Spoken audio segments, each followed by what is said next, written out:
Hello বন্ধুরা, কেমন আছেন সবাই? আশা করি সবাই ভালো আছেন। আমাদের আজকের গল্প বলো না ভালোবাসি, লেখিকা লাবিবা ইসলাম রোজা। আজ দুদিন হলো রোদ ভাইয়ার সাথে কথা বলি না আমি। কলেজেও যাইনি, অসুস্থতার জন্য ফুপ্পি যেতে দেয়নি। ভাইয়াও আমাকে ডাকে না, আমিও যাই না। সেদিনের পর থেকে সামনাসামনিও হয় না। আজকে কলেজ যাব, সকালে ঘুম থেকে উঠেই ফ্রেশ হয়ে রেডি হয়ে গেছি আমি। কিন্তু ভাইয়ার ওঠার নামই নেই, অলওয়েজ লেট। অন্যদিন হলে আমি ডেকে তুলতাম, কিন্তু আজকের ব্যাপার ভিন্ন। আজকে আমি ডাকবো না, ফুপ্পি অনেকবার ডেকে ক্লান্ত হয়ে গেছে। বরাবরের মতো তার ঘুম ভাঙাতে ব্যর্থ সে। আমারও লেট হয়ে যাচ্ছে, তাই আর দেরি না করে বেরোতে যাব। তখনই পেছন থেকে রোদ ভাইয়ার গলা শুনতে পেলাম।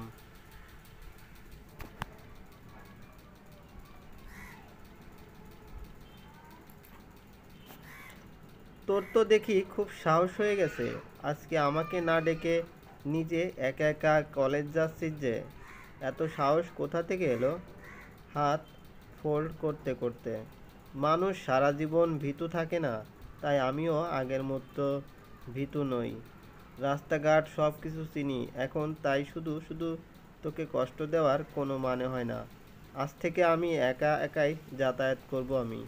কোনো সমস্যা হবে না, আমার চিন্তা করিস না। মেরে ঠ্যাং ভেঙে ঘরে রেখে দেব। তুই চিন্তা করিস না, আমি একাই যেতে পারবো। যদি কোনো বিপদে পড়িস তখন কে হবে, কে বাঁচাবে তোকে?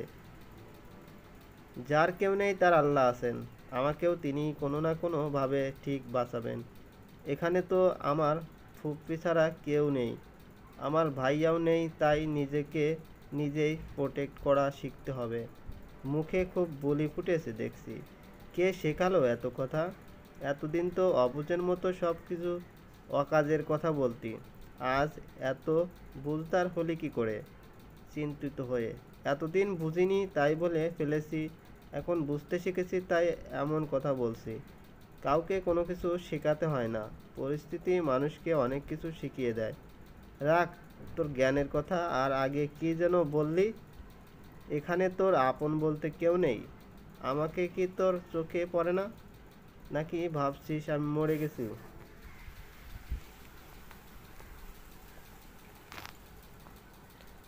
শয়তানটার মুখে মরার কথা শুনে বুকের ভিতরে ধক করে উঠল আমার। এটা ভাবতে যাব কেন? তুই তো সবসময় আমার সাথে থাকবি না, আর থাকাটাও সম্ভব নয়। তোর সাথে থেকে থেকে পর নির্ভরশীল হয়ে যাচ্ছি, তাই এবার একটু নিজের উপর ভরসা করতে চাইছি। রোজ তুই কি আমায় পর ভাবতে শুরু করেছিস? আমি কেউ হই না তোর? কি হয়েছে, কেন এমন করে কথা বলছিস আমার সাথে? কই, কেমন করে কথা বলছি? আমি তো ঠিকভাবেই কথা বলছি। আচ্ছা, আমার দেরি হয়ে যাচ্ছে, আমি আসছি। এখানে চুপ করে দাঁড়িয়ে থাক, না হলে পা আস্ত থাকবে না। আমি ব্রেকফাস্ট করে নেই, তারপর একসাথে যাব। আর শোন, আমি জানি কেন এসব বলছিস। ভাইয়ার কথায় ভ্রু কুঁচকে তাকালাম। আমি জানে মানে? তাহলে কি আমার প্ল্যান সব ধরে নিল? এত ভেবে লাভ নেই। ওই বাড়িতে যাওয়ার জন্য এতগুলো কথা বললি তো, যাতে আমি রেগে তোকে ওই বাড়িতে রেখে আসি? কিন্তু না রে, বুঝতে পেরেছি, আমি তোকে ওখানে যেতে দেব না। এরপর তো বিয়েতে যেতে পারবি কিনা তাও নিয়ে যথেষ্ট সন্দেহ আছে আমার। ভাইয়া কথা শুনে বিস্ময়ের চরম পর্যায়ে পৌঁছালাম আমি। কি করে টের পেলো? আমি তো আমার প্ল্যানে কাউকে ইনভলভ করিনি তাহলে। তুই আজও আমাকে চিনতে পারলি না রোজ? আমি তোকে যেমন চিনি তেমনি তোর আচার আচরণ সব কিছুকেও চিনি। কোনটা তোর মনের কথা আর কোনটা তোর নাটক সবটা জানি আমি। তাই এখনকার কথাগুলো যেন যে বানানো তা ভালোভাবেই জানি। আমি বলে টেবিলে বসে খেতে শুরু করলো। আমি এখনও সেখানে দাঁড়িয়ে ভাবছি কি করে কি হলো, কিন্তু কিছুতেই বুঝতে পারছি না। কোথায় ভাবলাম রেগে আমাকে বাড়ি দিয়ে আসবে, তা না, এখন আমার প্ল্যানে জল ঢেলে দিল। ভাইয়া আমাকে কলেজ নামিয়ে ভার্সিটি চলে গেল। আজ প্রথম দিন আমি ভাইয়ার সাথে তেমন কথা বলিনি। কেন বলবো? আমার অসুস্থতার বাহানায় আমার নিজের বোনের বিয়েতে যেতে দিচ্ছে না। কি অদ্ভুত! পুরো কলেজ খুঁজেও লাবুকে কোথাও পেলাম না, হয়তো আসেনি।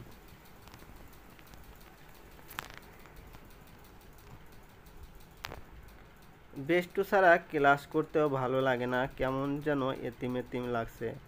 এখন বাসায় যাওয়া পসিবল না, ভাইয়ার ভার্সিটি শেষ হয়নি এখনও, তাই বাধ্য হয়ে ক্লাস করতে হচ্ছে। ক্লাস শেষে কলেজ গেটে দাঁড়িয়ে আছি আমি, তখনই রোদ ভাইয়া আর নাহিদ ভাইয়া এসে হাজির। ও মা, সাথে নাহিদ ভাইয়া, তাহলে আমি যাব কি করে? হে রোজ, কেমন আছো? আলহামদুলিল্লাহ ভালো ভাইয়া, আপনি ভালো আছেন? শুনলাম সামনের সপ্তাহে তোমার আপুর বিয়ে।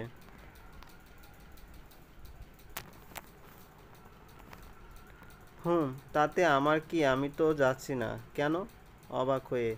এমনি, এখন হইচই ভালো লাগে না। আমার কথা শুনে রোদ আর নাহিদ ভাইয়া হাসতে হাসতে গড়াগড়ি খাচ্ছে, আর আমি ক্যাবলাকান্তের মতো তাকিয়ে আছি ওদের দিকে। সিরিয়াসলি, তোমার হইচই ভালো লাগে না? আমাকে কিছু বলার সুযোগ না দিয়ে রোদ ভাইয়া বলল, এই বুসি পেশির কথা কানে নিস না ভাইয়া, ও পাগল হয়ে গেছে। জ্বরের ঘোরে আছে, তাই যা মুখে আসছে তাই বলছে। না হলে যে সারাদিন হইচই করে বাড়ি মাথায় নেয়, সে এখন বলছে তার নাকি হইচই ভালো লাগে না। এটাকে বলে ভূতের মুখে রাম নাম, বলেই হা হা করতে লাগলো।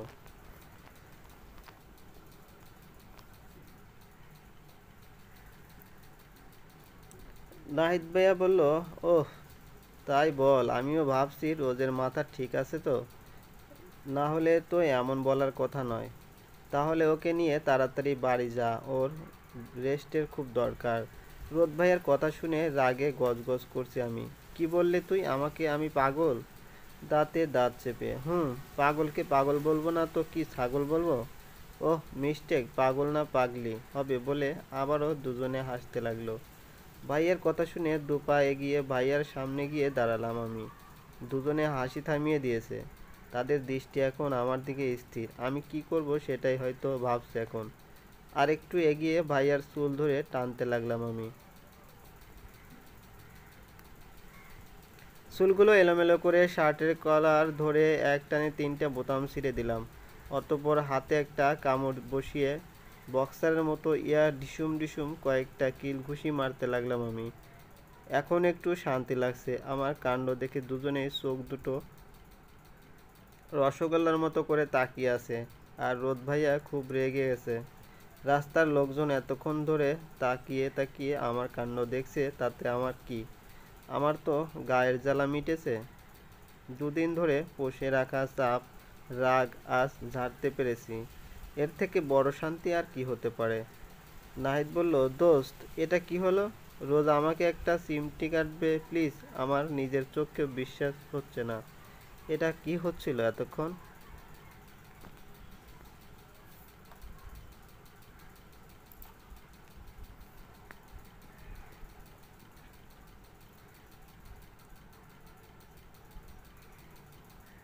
কেন, পাগলের কাণ্ড কারখানা সম্পর্কে আপনাদের কোনো ধারণা নেই? পাগল নিজের মধ্যে থাকে না, যখন যা ইচ্ছে তাই করে।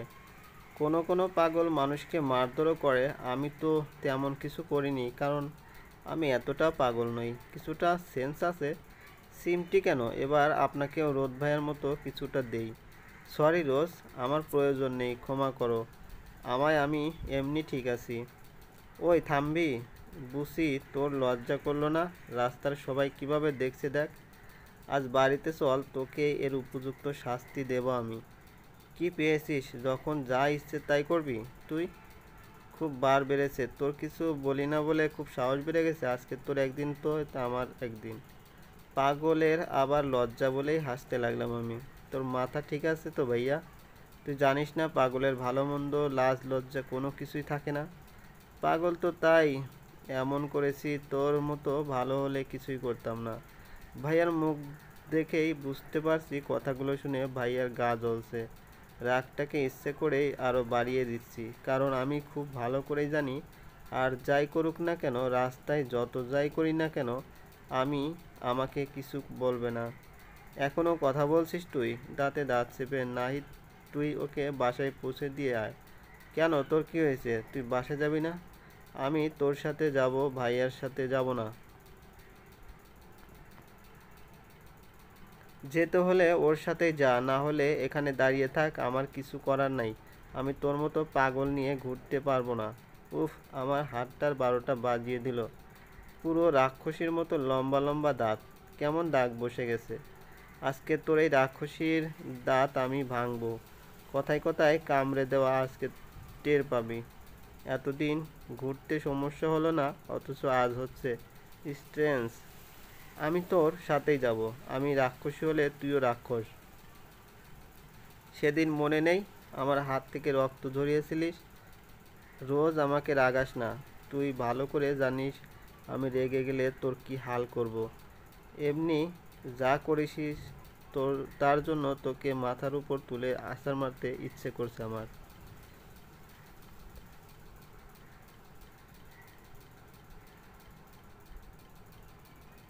রাস্তায় উল্টাপাল্টা কিছু করতে চাইছি না, কারণ এতে তোর কিছু না, কারণ তুই তো নির্লজ্জ, উল্টে আমারই রেপুটেশন খারাপ হবে। নাইট বলল, প্লিজ রোজ জেদ করো না, চলো তোমাকে আমি পৌঁছে দিচ্ছি। আর রোদ, এই অবস্থায় তুই কোথায় যাবি? তুইও চল, বাসায় গিয়ে চেঞ্জ করে আবার আসবি। না, আমি এখন যাব না, তুই প্লিজ এই পাগলটাকে আমার সামনে থেকে সরা। আমি একে আর সহ্য করতে পারছি না, রাগে কটমট করে। আর কিছুক্ষণ থাকলে হয়তো। রোদ ভাইয়ার চোখের দিকে তাকিয়ে ভয়ে আমার অন্তরাত্মা কেঁপে উঠল। ওর চোখের দিকে তাকিয়ে আর কথা বলার সাহস হলো না আমার। চুপ করেই নাহিদ ভাইয়ের সাথে বাসায় চলে গেলাম আমি। চলবে বন্ধুরা, এই গল্পটি যদি ভালো লাগে অবশ্যই লাইক করবেন, কমেন্টস করবেন, আর আমাদের চ্যানেলে যদি আপনি নতুন হয়ে থাকেন অবশ্যই সাবস্ক্রাইব করে বেল আইকনটি প্রেস করে রাখুন। ধন্যবাদ, ভালো থাকবেন।